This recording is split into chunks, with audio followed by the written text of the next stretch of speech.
자, 오늘 저와 여러분들이 함께 나누실 말씀은 마태복음 5장 20절 말씀입니다. 마태복음 5장 20절. 마태복음 5장 20절 한 절 말씀 함께 하나님 말씀 같이 읽으시겠습니다. 내가 너희에게 이르노니 너희 의가 서기관과 바리새인보다 더 낫지 못하면 결코 천국에 들어가지 못하리라. 아멘. 할렐루야. 자, 여러분 한 주간 동안 평안들 하셨습니까? 네. 이제 학생들은 기말고사 이제 이번 주간이 있어서 또 많이 피곤할 텐데 여러분들 많이 또 우리 청년들을 위해서 기도해 주셨으면 좋겠습니다. 또 이번 주를 시작으로 많은 청년들이 또 한국으로 또 돌아갑니다. 방학이 돼서 위해서 기도해 주시고 단기 선교팀도 이번 주부터 이제 한국으로 들어가기 시작하는데 여러분들 특별히 생각날 때마다 위해서 기도해 주셨으면 좋겠습니다. 자, 오늘 본문은 예수께서 산에 오르셔서 선언하신 산상설교의 한 부분입니다. 오늘 예수님께서는 시온산에 서셔서 예수께로 나온 수많은 사람들에게 천국에 들어갈 수 있는 의에 대해서 말씀을 해주십니다. 천국에 들어갈 수 있는 의는 바리새인들의 의보다 나은 것이어야 한다, 이렇게 말씀을 하셔요. 자, 그러면 예수님께서 말씀하시는 바리새인들보다 나은 의가 무엇인지 그것을 우리가 알아야 되겠죠. 그것을 저희가 한번 살펴보도록 하겠습니다. 우리가 일반적으로 바리새인들에 대해서 말할 때 그들은 속과 겉이 다른 사람들, 이중인격자들, 그래서 예수님께 회칠한 무덤들이라는 평가를 받은 그런 사람들이라는 부정적인 그런 생각을 가지고 있지만, 사실 당시의 바리새인들은 많은 사람들로부터 존경을 받는 그런 사람들이었습니다. 율법을 가르치고 율법을 실천하는 랍비 선생님들이었어요. 우리 교회 리더들과 같은 그런 분들이었단 말입니다. 마치 또 우리나라 조선시대의 선비 훈장님들처럼 그렇게 존경받는 분들이었어요. 그들은 구약교회 공동체의 리더들이었고 열심으로 유대 공동체를 섬기며 하나님의 말씀을 가르치는 사람들이었을 뿐만 아니라 실천에 있어서도 구제와 헌금, 금식을 포함한 경건 생활을 참으로 모범적이었던 그런 사람들이었습니다. 그런데 오늘 예수님께서는 그렇게 존경받았던 그들의 선과 의를 능가해야지만 천국에 들어갈 수 있다라고 말씀을 하십니다. 그럼 어떠세요? 참 어렵단 말입니다, 이게. 자, 오늘 그 의미를 좀 살펴보도록 하겠습니다. 자, 하나님께서 이스라엘 백성들에게 주신 모든 율법 조항을 10개로 요약해 놓은 것이 십계명입니다. 이 십계명은 첫 번째서부터 다섯 번째 조항까지 나눌 수 있는데, 첫 번째부터 다섯 번째 조항은 우리와 하나님과 부모에 대한 조항, 즉 위와 아래에 대한 그런 수직적인 조항이에요. 그리고 여섯 번째부터 열 번째까지가 이웃에 대한 조항들, 수평적인 그런 조항들입니다. 그런데 첫 번째서부터 다섯 번째까지 수직적인 조항들에는 부연 설명이 들어있어요. 설명이 들어있습니다. 그 뒤에. 그런데 6계명부터 10계명까지 이웃에 관한 규정들에는 설명이 들어있지가 않아요. 살인하지 말라, 간음하지 말라, 도적질하지 말라, 이렇게. 그거는 설명이 없습니다. 그래서 사람들은 살인이라는 것은 누군가의 목숨을 끊는 것이구나, 이렇게 규정을 했단 말입니다. 그런데 예수님께서는 시내산에 오르셔서 아무런 부연 설명이 없었던 그 이웃에 대한 규정들에 대해서 예수님께서 부연 설명을 해 주시고 있는 거예요. 그 율법의 의미를 완전하게 설명해 주십니다. 마태복음 5장 21절부터 22절까지 함께 읽으시겠습니다. 옛사람에게 말한 바 살인하지 말라, 누구든지 살인하면 심판을 받게 되리라 하였다는 것을 너희가 들었으나 나는 너희에게 이르노니 형제에게 노하는 자마다 심판을 받게 되고 형제를 대하여 나가라 하는 자는 공회에 잡혀가게 되고 미련한 놈이라 하는 자는 지옥불에 들어가게 되리라. 아멘. 자, 보세요.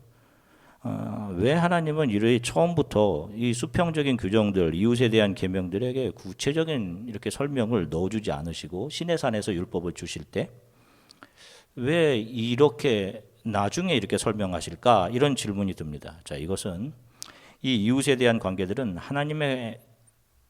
하나님과의 관계가 바로 서지 못한 상태에서는 절대로 지켜질 수 없는 것들이기 때문에 그래요. 역으로 말하면 성경이 요구하는 이웃에 관한 규정들은 하나님에 대한 관계가 바로 서 있는 사람들에게만 나올 수 있는 규정이다라는 것입니다. 여러분 이것 잘 아셔야 됩니다. 인간들의 자신의 의지나 노력으로 해낼 수 있는 것이 아니에요. 성경이 말하는 이웃사랑이라는 것은 하나님과의 바른 관계가 정립된 사람들로부터 자연스럽게 나오게 되는 것이 이웃에 대한 사랑이고 순종이고 헌신이다라고 이야기하는 겁니다. 자, 그런데 하나님과의 바른 관계는 인간이 율법을 지켜서 이루어지는 것이 아니라 자신의 죄성과 무능함을 바라보고 메시아를 기다리며 하나님 앞에 엎드려서 메시아 그리스도를 소망하고 기다리는 믿음으로 가능한 것입니다. 그 믿음으로 하나님과의 관계가 바로 정립될 수 있는 거예요. 그래서 간혹 구약시대에 그 사람들은 어떻게 구원을 받았습니까? 이렇게 질문하시는 분들도 계세요. 여러분 구약시대 사람들은 어떻게 구원을 받았다고 생각을 하십니까? 어떤 분들은 구약시대 사람들은 율법을 잘 지켜서 구원을 받았다라고 말씀하시는 분들이 있는데 아닙니다. 그렇지 않아요. 구약시대엔 장차 오실 여인의 후손, 뱀의 머리를 상하게 하실 그리스도 메시아를 기다리고 소망하는 믿음으로 구원을 받은 거예요. 자, 그런데 지금 시온산에 메시아로 오신 예수께서 서 계십니다. 그분이 처음 선포한 복음의 내용이 무엇이었죠? 회개였습니다. 처음 선포한 복음의 내용은 회개예요. 예수께서 오시기 전까지 자기의 자리에서 높은 산이 되어 있었던 사람들, 하나님 되어 있었던 사람들, 나는 좀 괜찮은 사람이야, 나는 율법을 좀 그대로도 다른 사람들보다 조금 잘 지키는 사람이야, 자신이 뭔가 한다고 그래서 다른 사람들을 또 비판하고 나는 선하다라고 생각했던 그런 교만한 사람들, 하나님 된 사람들, 바로 이 사람들이 은혜의 산 위에 서 계신 예수 그리스도를 바라보고 나는 가짜였구나, 무너지고 낮아져서 그분의 발 앞에 엎드리게 하는 것이 바로 복음의 첫 요구였던 것입니다. 그렇게 예수 그리스도의 발 앞에 낮아진 사람들의 삶에서만 진정한 이웃사랑, 이웃에 대한 순종이 나타날 수 있는 거예요.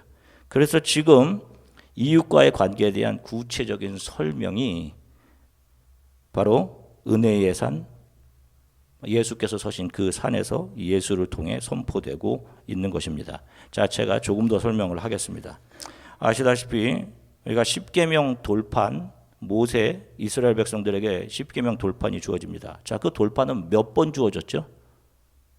그래, 2번 맞습니다. 2번 주어졌습니다. 자, 그러면 왜 2번 주어졌을까요? 첫 번째 돌판은 깨져버립니다. 그렇죠? 모세가 하나님으로부터 계명을 받기 위해 40일 동안 시내산에 올라가 있는 동안 산 아래에 있던 백성들이 아론을 찾아갑니다. 그들은 그 40일을 견뎌내지 못해요. 그리고 아론에게 우리를 여기까지 인도한 모세는 어디로 갔는지 알 수 없으니 아론 당신이 우리를 위해 우리를 인도할 신을 만들어 달라 요구를 합니다. 다 자기 중심이죠. 나를 위해 나를 인도할 신을 만들어 달라 이래야 한단 말입니다. 그래서 아론은 그들에게 금고리와 장신구들을 가져오라고 해서는 그것을 녹여 금송아지를 만들어 줍니다. 그러자 이스라엘 백성들은 그 금송아지가 자기들을 이집트에서 구해낸 하나님이라고 그 앞에서 번제와 화목제를 드리고 먹고 마시고 뛰놉니다. 그 금송아지가 자신들을 구한 하나님이 맞습니까? 아니죠. 그런데 그들이 이전에 속해 있던 애굽에서는 그 송아지 형상이 신이 맞아요. 그들이 이전에 속해 있던 세상 속에서는 그것이 신이 맞습니다. 세상을 상징하는 이집트에서 습득한 지혜로 그들이 눈에 보이는 그 신을 만들어낸 거란 말이에요. 거기서 그냥 위로를 받은 겁니다. 그냥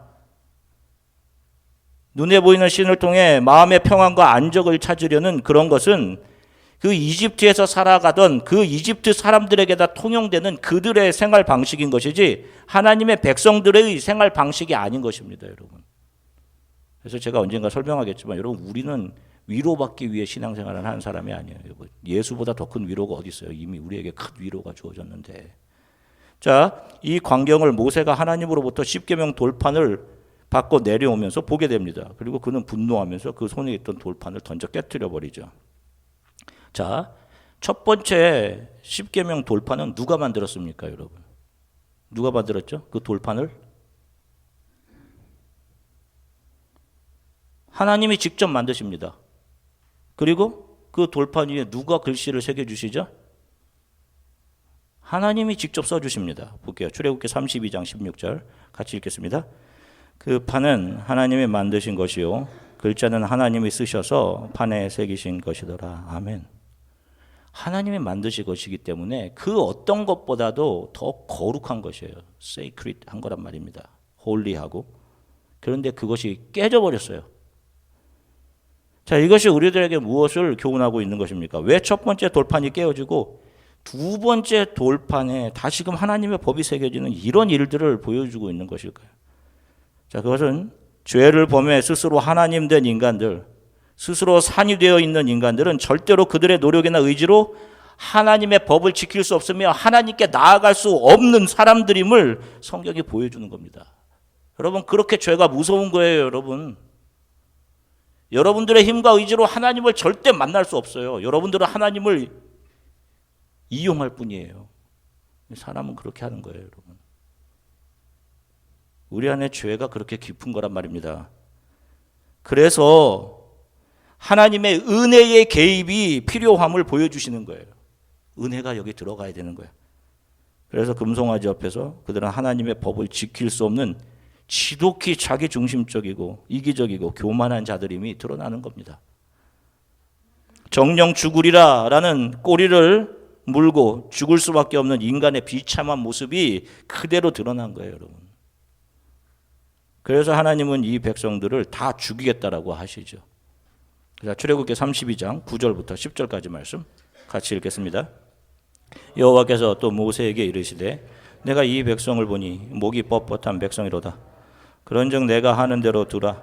내가 그들에게 진노하여 그들을 진멸하고 너를 큰 나라가 되게 하리라. 아멘. 보세요. 이스라엘 백성들에게 사형 선고를 내립니다. 자, 마치 아담에게 내려진 사형 선고와 비슷하지 않습니까? 그런데 그 밑에 사람은 즐겁게 송아지 앞에서 놀고 먹고 뛰고 있어요. 이게 지금 이 세상을 살아가는 사람들의 모습이에요, 여러분.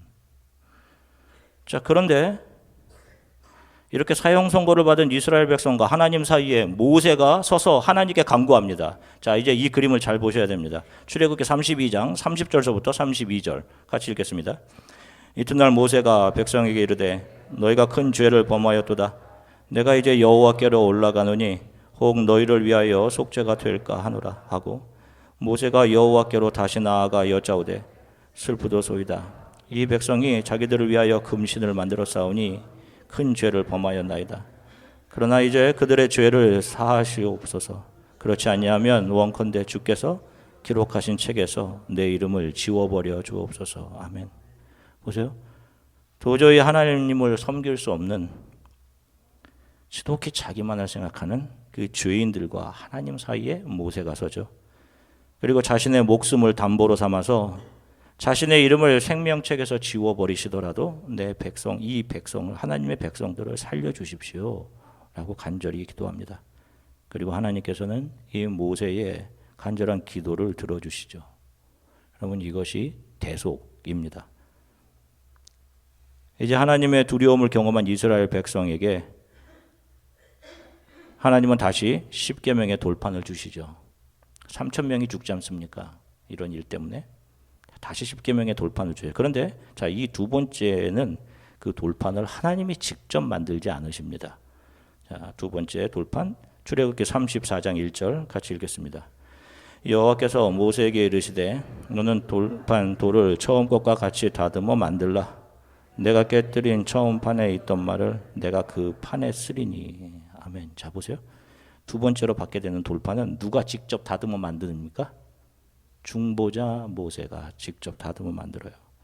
자신의 목숨을 가지고 하나님 앞에 나아가 백성들과 하나님 사이로 중보했던 모세가 직접 만듭니다. 그리고 모세가 준비한 이 돌판을 위에 하나님께서는 계명을 새겨 주십니다. 그리고 이것이 하나님의 임재의 상징인 법궤의 뚜껑, 내가 거기서 너희를 만나겠다라고 약속하신 은혜의 장소인 시은소 판 아래 이 두 번째로 만들어진 10개 돌판이 들어가게 되는 거예요. 그래서 1년에 한 번 짐승의 피가 그 돌판 위에 뿌려질 때 하나님께서는 백성들의 죄를 사해 주시는 거예요. 이 모세가 상징하고 있던 것이 바로 그리스도 예수이며 두 번째 돌판이 상징하는 것이 십자가입니다.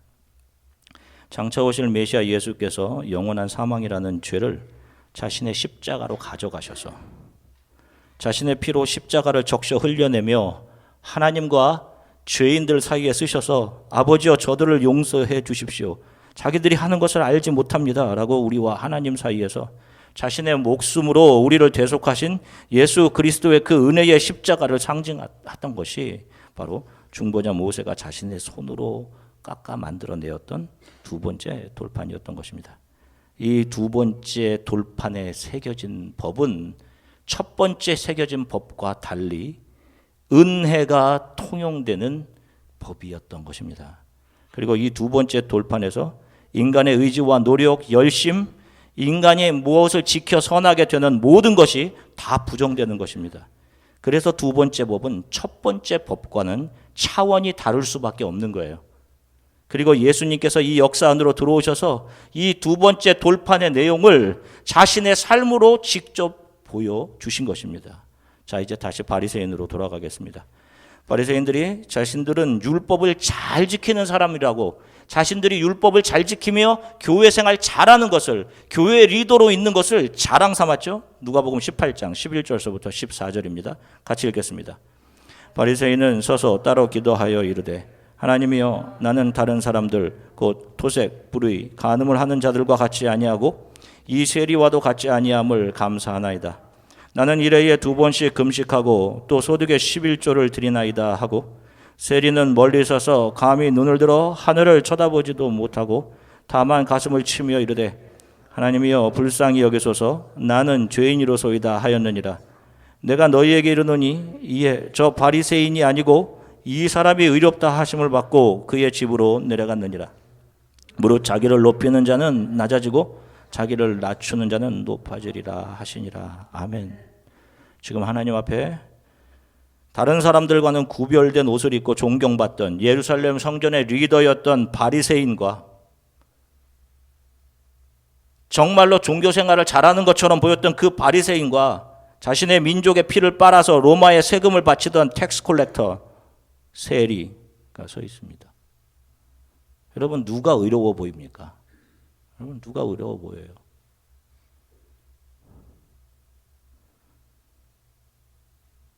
그런데 지금 죄인 세리는 감히 하늘을 우러러보지 못하고 있습니다. 하나님 앞에서. 나는 죄인입니다 라고 하죠. 누가 의롭다 함을 받았다라고 성경에 기록합니까? 세리입니다. 왜? 바리새인은 옛 언약에 속해 있던 그것을 인간의 힘으로, 자신의 힘으로 지켜내려 했던 그 수준의 의였던 겁니다. 금송아지를 만들어내었던 바로 그런 사람들, 그 모습이온 거예요. 그 모습. 자기를 위한 것이죠, 결국. 그러면 세리의 의는 무엇인가요, 여러분? 세리는 예수 앞에 드러난 자신의 죄인된 모습을 보고 제가 한 모든 것이 다 죄이고 제가 한 모든 것이 다 나를 위한 것이었습니다. 그러면 하나님의 긍휼 앞에 눈물로 엎드린 것뿐이었어요. 이 사람은 여전히 텍스 콜렉터입니다. 그런데 이것이 새 법 안에서 하나님의 긍휼을 끌어오는 절대 요소, 회개로 여겨진 겁니다. 회개. 하나님께서 이것을 회개로 받아주신 거예요. 그래서 이 두 부류의 사람들의 의는 차원이 다를 수밖에 없던 것입니다. 그래서 예수께서 오늘 본문 20절, 어째 보면 5장 20절 같이 읽겠습니다. 내가 너희에게 이르노니 너희 의가 서기관과 바리새인보다 더 낫지 못하면 결코 천국에 들어가지 못하리라. 아멘. 아시겠죠? 이 두 의의 차이가 무엇인지, 바리새인보다 나은 의가 어떤 것인지 이제 여러분 이해하시겠죠? 우리가 하나님의 자녀가 되고 하나님의 나라에 들어갈 수 있는 것은 우리들의 의 때문이 아닙니다, 여러분. 교회 아무리 오래 다니고 교회에서 아무리 리더의 생활을 오래 하고 심지어는 여러분 목사의 위치에서 아무리 많은 말씀을 선포했다라고 할지라도 하나님의 은혜를 알지 못하면 아무것도 아니에요. 우리가 행하는 수많은 선행 때문에 하나님의 나라에 들어갈 수 있는 건 아닙니다. 인간이 의와 정의라고 여기는 그런 것들의 실체는 다 하나님을 대적하는 인간이 만들어내고 인간을 높이는 바벨들에 다 불과한 거예요, 여러분. 왜냐하면 자신이 의의 자리에 앉아 있을 때 그 사람은 의도적으로 하나님의 자리에서 자기가 하나님이 되어서 하나님 되었던 것을 뒤로 밀어내기 때문입니다. 하나님을. 이런 의로는 절대로 구원에 이르지 못합니다. 사람들의 칭찬과 자기 만족과 자기 살아있음을 느낄 수는 있겠지만 그런 의로는 절대로 우리를 영원한 구원에 이르게 하지 못하는 것입니다. 영원한 구원은 예수 그리스도의 발 앞에 자신의 죄성, 만들어내는 것마다 자기를 자랑하고 자기를 높이려는 그 죄성이 발각되고 들켜서 예수의 발 앞에 엎드려서 주님, 나는 죄인입니다 라고 고백하는 사람에게만 주어지는 거예요, 여러분. 예수 그리스도를 모르는 사람들은 열심히 선을 행해서 구원에 이루고자 할 수 있습니다. 이것은 다른 종교들이 담아내는 내용들인 거예요, 여러분. 다른 모든 종교들이. 그러나 성경은 예수 그리스도를 믿는 우리들의 구원이 예수를 믿음으로 그분이 나와 하나님 사이에 서서 중보자로 십자가를 세워 자신의 목숨을 내놓으시고 우리를 살려내렸다는 사실을 믿음으로 알게 되는 사람들입니다. 그 예수가 내게 새 생명을 주신 전능하신 하나님이심을 믿는 믿음으로 우리가 구원에 이르게 되는 거예요. 그 예수의 발 앞에 엎드려서 하나님 감사합니다. 이 죄인을 은혜로 받아주셔서 감사합니다 하는 사람들이 자신의 과거에 행했던 수많은 일들, 또 현재에도 역시 나를 통해 드러나는 연약하고 부족한 모습들, 이 세상에서 다른 사람들이 그를 어떻게 불러주든 상관없이 그들이 하나님의 자녀인 겁니다. 세상 사람들이 여전히 세리라고 손가락질해도 하나님 앞에 엎드려 눈물을 흘리는 그 사람이 하나님의 자녀인 것입니다. 그리고 영원한 생명 천국은 바로 이러한 사람들에게 은혜로 주어지게 되는 것입니다. 나를 하나님 앞에 무릎 꿇게 하신 하나님의 능력과 그분의 열심이 바로 나를 하나님 사랑과 이웃 사랑으로 이끌고 가시는 거예요. 오늘 이 복음을 이해하시고 마음속으로 아멘 하시는 사람들이 바로 그분들이 이웃 사랑과 하나님 사랑을 삶에서 내놓으실 수 있게 되는 것입니다. 사랑하는 성도 여러분, 바른 은혜의 복음 위에 서서 살아가십시오. 날마다 하나님의 은혜를 생각하셔야 돼요, 여러분. 내 의 위에 서지 마시고 내 의를 기준으로 다른 사람을 이렇게 판단하지 마시고 주 예수 앞에서 높아진 나의 교만, 나의 의, 그 내가 정의라고 하는 것이 얼마나 보잘것없는 것인지 이것이 하나님 앞에 날마다 드러나야 되는 거예요, 여러분. 하나님은 성령을 통해 우리의 죄의 깊이가 1만 달란트, 우리나라의 돈으로 한 12조, 24조 이 정도 된단 말이에요. 달란트, 1만 달란트 빚진 자에 비유해서 그게 우리 죄의 깊이야. 그리고 그 죄를 덮으시는 하나님의 은혜가 1만 달란트야. 이걸 보게 하시는 거예요. 그래서 나에게 100데나리온, 약 8,000불 정도 되는 100데나리온 빚든 사람들의 그 빚이 빚으로 보이지 않는 겁니다, 여러분. 그거는 빚이 아니야, 내가 받은 것에 비하면. 그래서 그들이 내놓는 것이 참 부족하고 보잘것없어요. 이렇게 내놓는 것으로 교회가 부흥하는 거예요, 여러분. 그 섬김들이, 그 헌신이 교회를 살리고 영혼을 살리는 겁니다. 교회의 능력으로 나타나는 거예요, 여러분. 그런 섬김만이, 여러분. 예수보다 더 큰 위로가 어디 있으며 하나님의 자녀보다 더 큰 지위가 어디 있으며 하나님의 나라를 유업으로 받은 것보다 더 큰 복이 어디 있겠어요, 여러분. 내가 위로받고자 교회 나오고 내가 원하는 바를 이루어달라고 하나님께 나오는 것은 우리가 은혜로 받은 것이 무엇인지 알지 못하기 때문에 그런 것입니다. 사랑하는 성도 여러분, 쉽게 다른 사람들을 판단하는 그런 사람들이 되지 마십시오. 그렇게 하시면 안 돼요. 은혜를 모르기 때문에 자신이 하나님의 자리에 올라가 있는 것입니다. 여러분들은 세상에서 잘 되는 것, 세상에 좋은 것으로 옷을 입는 사람들이 아닙니다. 그 옷은 벗어지고 예수로 옷을 입는 분들이에요. 더 착한 일 많이 하고 더 좋은 일 많이 하고 세상에 성공한 자리에 올라가는 것을 삶의 목표로 삼는 분들이 아니십니다. 그런 세상의 의, 다른 사람들에게 참 대단하십니다라는 그런 칭찬받는 의, 그런 바리새인의 의보다 더 하나님 앞에 귀하고 의롭다함을 인정받게 하는 것, 하나님의 나라를 소유하게 하는 의는 나를 불쌍히 여겨주십시오. 저는 죄인입니다.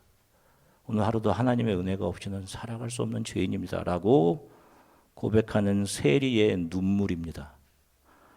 날마다 여러분 더 겸손히 신앙의 삶을 살아가시고 매일 내 생각과 내 뜻과 의지가 하나님 발 앞에 내려놓아지고 주님 연약한 저를 도와주시고 오늘 하루 저를 온전하게 이끌어 가주세요 라고 기도하시면서 조금씩 하나님 앞으로 가까이 가는 것, 그러면서 여러분들에게 예수를 닮은 거룩함의 삶의 모습으로 드러나는 것, 이것이 성화의 길인 것입니다. 한 주간도 겸손과 하나님 앞에, 하나님 예수 그리스도의 발 앞에 더 엎드려지는 삶을 여러분들이 살아가시고 그 은혜를 알고 감사하며 감격하며 살아가게 되시기를 주 예수 그리스도의 이름으로 간절히 축원합니다. 잠시 기도하겠습니다. 좀 기도했으면 좋겠습니다. 하나님, 나를 위하여 우리가 좀 보게끔, 여러분 이 신앙생활이라는 것이 내 중심이 돼서는 안 돼요. 여러분 하나님이 이런 것을 주세요, 이런 것으로 옷 입게 해주세요 하는 것은 안 됩니다. 오히려 정말 하나님 앞에 이런 것이 벗어지게 해주세요 라고 기도해야지 맞는 거예요. 여러분 하나님, 저는 늘 교만합니다. 내가 배우고 경험한 것이 옳다고 생각하는 고집 많은 사람입니다. 그러는 사이 제 안에 다른 사람들을 향한 긍휼이 메말라갑니다. 은혜가 메말라가고 있었습니다. 나를 향해 하나님과 나 사이에, 하나님을 알 능력도 지혜도 없는 그 나 사이에 쓰셔서 저들은 아무것도 알지 못합니다 라고 하시며 십자가를 세우신 두 번째 돌판을 깎아내던 모세처럼 그 은혜를 기억하게 해주십시오. 그 은혜를 기억하며 그 은혜로 살아가게 해주십시오. 주님, 저를 긍휼히 여겨주십시오. 세상에 좋은 것으로 나를 채워가는 것보다 주 앞에 엎드려 눈물 흘리는 자가 되게 해주십시오. 긍휼히 여겨주십시오. 가장 귀한 것은, 제게 가장 귀한 것은 주를 알아가는 것, 주와 동행하는 것, 그리고 언젠가 영광스러운 모습으로 하나님 앞에 서게 되는 것입니다. 우리 이렇게 함께 기도하겠습니다. 하나님 참 감사합니다. 사랑하는 성도들과 함께 하나님 말씀 나누게 하셔서 참 감사합니다. 주. 늘 교만하고요, 하나님 늘 자기 중심적인, 생각하는 모든 것이 내 중심적이라 하나님 부족한 주의 주님께 너무나 죄송합니다. 긍휼히 여겨주십시오. 우리를 향한 하나님의 은혜를 날마다 기억하도록 성령께서 우리 안에 일하시고, 사랑하는 우리 교회 성도들이 이 은혜를 기억하고 이 은혜 안에서 견디고 이겨내며 살아가게 하나님 도와주십시오. 받은 은혜와 사랑이 너무도 크기에 하나님, 우리들로부터 흘러가는 섬김과 희생과 봉사는 감히 하나님께 내놓을 자격 없는, 그래서 너무도 부족한, 그런데 그것이 생명을 살리고 교회를 부흥케 하는 교회되게, 그런 성도들 되게